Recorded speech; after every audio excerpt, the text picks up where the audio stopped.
Namaskar, happy morning. Hope you all are doing great out there. I'm here yet again to present the summary of this book which I'm reading, the Gita 3, the fourth chapter, which is titled as The World Says No Through Study, and the Gita's version is No Through Sincerity.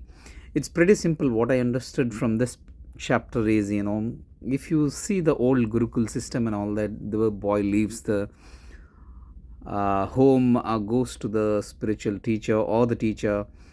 He stays over there for a particular amount of period. He serves the teacher.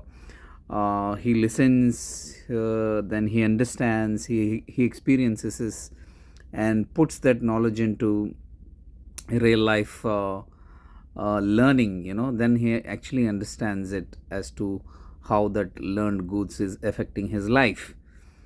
So what Krishna says over here is, if you actually want to learn or acquire knowledge, you will have to seek and surrender to a particular guru or a teacher.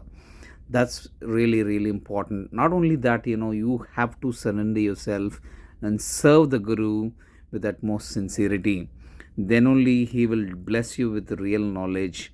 Then all that transcends into your real life knowledge, is what I understood from this chapter. But as now, there is information overload nowadays. We are just learning for the exams purpose and just forgetting things like that. That's not the way it is supposed to be. If you want to acquire a real transcendental knowledge, if you want to acquire this spiritual transcendental knowledge, you have to seek a guru and surrender to him and serve him. That's the only way to grab knowledge, and then experience it, is what he says in this chapter. And he says 4 important pillars for digesting this wisdom, transcendental wisdom. Like food enters through the mouth, but only after chewing and digesting can it be converted into energy. The same way, there are 4 pillars for gaining transcendental knowledge. The first one being the hearing. You have to hear first very carefully, and then second one is reflecting. That is deep contemplation and reflection as to what is the experience, what opportunities and difficulties does this bring, is what you got to understand. The third one is applying. The learned goods has to be applied, otherwise you will not be able to see what is the result of it. And then realization and application is very, very, very important part of this acquiring knowledge.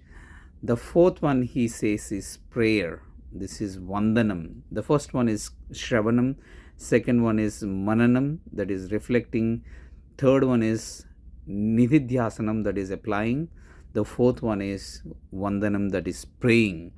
Heartfelt desire and supplication, what prayer could I make in this regard to acquire the knowledge. So these are the 4 pillars of acquiring transcendental knowledge. Hope you like this summary from this chapter. Let me know what particular way is good to acquire any knowledge, be it transcendental or the day-to-day knowledge.